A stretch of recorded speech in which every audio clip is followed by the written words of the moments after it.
मंडळी, पुन्हा एकदा आपल्या रेसिपीमध्ये स्वागत आहे. आणि आज मी बनवणार आहे मुगाचे डोसे. तुम्ही म्हणू शकता मुगाचा डोसा, मूग चिला किंवा आणखी एक मुगाचे पॅनकेक.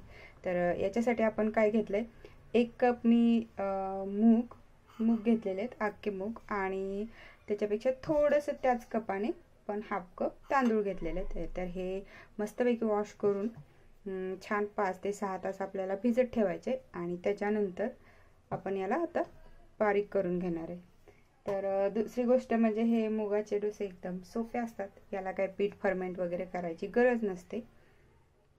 आणि मेन म्हणजे सगळ्यात हेल्दी. चला आता हे मूग आणि तांदूळ जे आहे ते आपण मिक्सरच्या भांड्यामध्ये टाकून घेऊया. 1 वाटी मी हे घेते पालक चिरलेला आहे, बारीक स्वच्छ धुवून. बस. आणि मीठ घालायचं आपल्याला ह्याच्यामध्ये चवीनुसार. तुम्ही ह्याच्यात मिरची वगैरे पण ॲड करू शकता, बट मी मिरची ॲड नाही करणार आहे कारण माझा छोटा मुलगा पण खाणार आहे हे. चला आता याला मस्तपैकी मी ग्राइंड करून. चला आता हे आपलं बॅटर रेडी झालंय. हे आपण याच्यामध्ये ओतून घेऊया. छान असं मस्त बारीक वाटून घ्यायचं आहे जास्त. तर हे बॅटर आता आपलं रेडी झालंय, तुम्ही बघू शकता. एकदम जाडसर असं वाटायचं नाही, बारीकच वाटायचं आहे. आणि अशीच हे ठेवायचं आहे. पिठाची कन्सिस्टन्सी अशीच ठेवायची, एकदम पातळ नाही झालं पाहिजे, दाटसर पीठ ठेवायचे. बॅटर रेडी झालंय. आता आपण हे बटाट्याची भाजी बनवून घेऊया डोश्यासाठी. मी आता याच्यामध्ये ऑइल घालतोय. तर ते तेल मस्त गरम झालं की ह्याच्यामध्ये घालायची मोहरी छान तडतडून घ्यायची आहे. आणि नंतर ॲड करायचे जिरे.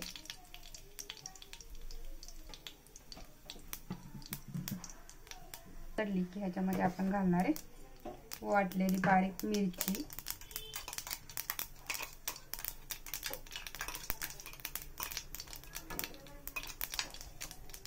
हिरवी मिरची,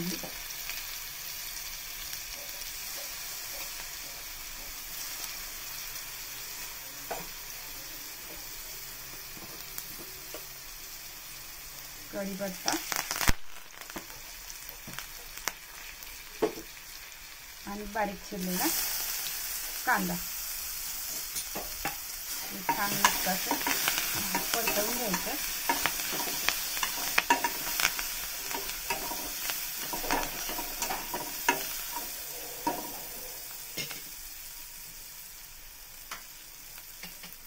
याच्यामध्ये थोडीशी हळद ॲड करायची आहे. आणि ह्याच्यामध्ये हा मॅश केलेला बटाटा, मध्ये चवीनुसार मीठ ॲड करायचे.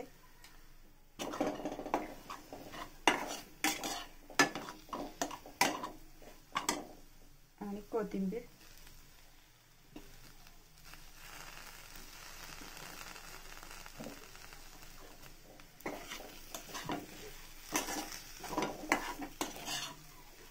चला आता हा बटाटा छान असा परतून झालाय.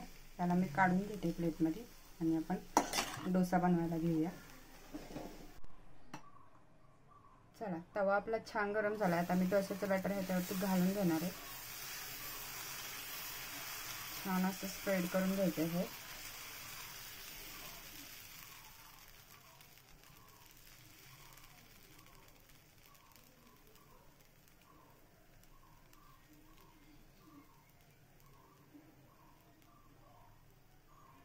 एकदम पातळ असा डोसा पण बनवणार आहे. आता या डोशावरती जे आपण मगाशी बटाट्याची भाजी बनवली होती, ती बटाट्याची भाजी मी याच्यावरती टाकणार आहे.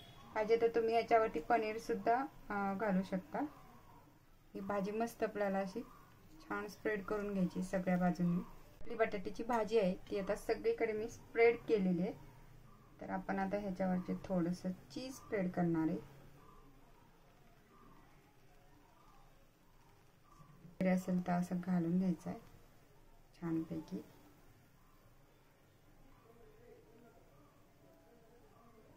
थोडंसं पीठ पण घालणार आहे मी. छान असं स्प्रेड करून घ्यायचं आहे. थोडीशी कोथिंबीर,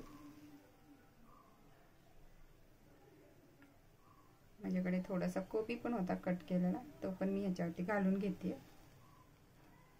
चला आता छान हा डोसा मस्तपैकी भाजून घ्यायचा, खालून खरपूस होईपर्यंत भाजायचा आहे, घाई करायची नाही. पाहिजे तर तुम्ही साईडने थोडंसं बटर घालू शकता, तर बटरमुळे काय होतं डोसा क्रिस्पी व्हायला हेल्प होते, साईडने याला सोडणार आहे.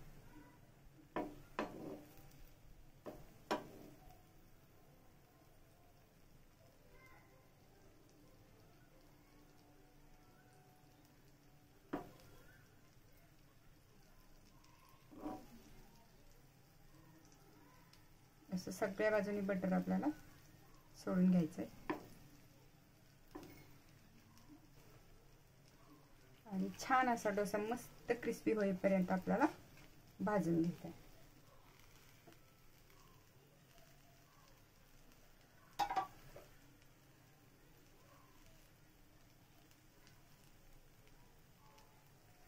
चला आता तुम्ही बघू शकता, आता आपल्या ह्याच्या डोस्याच्या कडा आहेत त्या पूर्णपणे सुटलेल्या आहेत, म्हणजे हा डोसा वरती उचललेला आहे, म्हणजे आपला डोसा जो आहे तो रेडी झालेला आहे असं समजायचं. आणि जर अजून तुम्हाला क्रिस्पी डोसा हवा असेल तर याला तसाच मंद गॅसवरती थोडासा ठेवायचा. तर तुम्ही बघू शकता खालून डोसा किती एकदम मस्त आणि क्रिस्पी असा बनलाय. हे बघा किती छान असं झालाय.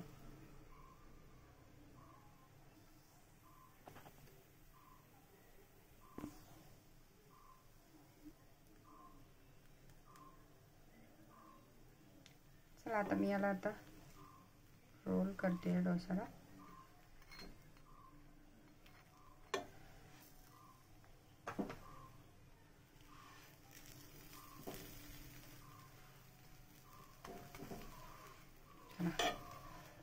आता ह्याला मस्तपैकी आपण प्लेटमध्ये काढून घेणार. एकदम क्रिस्पी असा बनलाय, तुम्हाला असा आवाज येत असेल याचा. काढूया आता मस्तपैकी याला प्लेटमध्ये. चला आता मी याला पहिल्या तर चॉपिंग बोर्डवरती ठेवणार आहे. तुम्ही बघू शकता एकदम मस्त आणि क्रिस्पी असा डोसा बनलेला आहे, रेडी आहे. तर ह्याला पहिले मी कट करणार आहे चाकूने.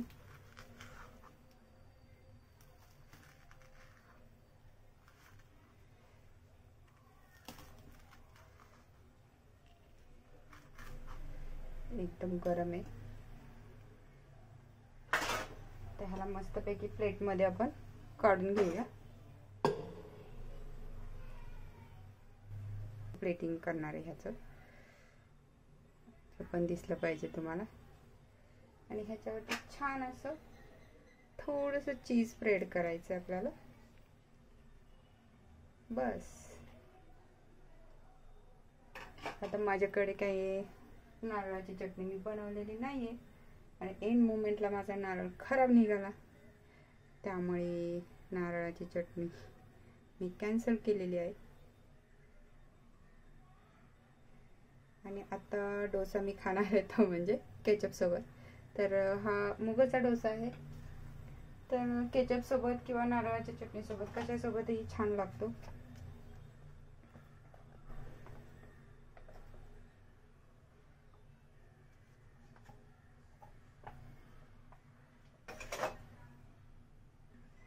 बस आता आपलं प्लेटिंग रेडी झालंय. चला झालं की नाही, एकदम भन्नाट असा डोसा तुम्हाला मी जवळून पण दाखवते. एकदम क्रिस्पी चीजी असा आपला मुगाचा डोसा रेडी आहे. आणि मेन म्हणजे फुल्ली वेजीज लोडेड आहे, त्याच्यामध्ये पालक आहे, बीटरूट आहे. आणि मेन म्हणजे जे हेल्थ कॉन्शियस आहेत किंवा जे डाएटवर आहेत त्यांच्यासाठी सुद्धा हा बेस्ट ऑप्शन आहे. आणि दुसरं म्हणजे तुमची जी आपली लहान मुलं असतील त्यांना सुद्धा तुम्ही खायला देऊ शकता, त्यांनाही खूप आवडेल. कारण ह्याच्यामध्ये पालकची टेस्ट बिलकुल लागत नाही. तुम्ही सुद्धा ट्राय करा नक्की घरी आणि मला कॉमेंटमध्ये नक्की सांगा. बरं मंडळी, आपल्या टेस्टी बाईट या चॅनलला मात्र लाईक, शेअर आणि सबस्क्राईब करायला विसरू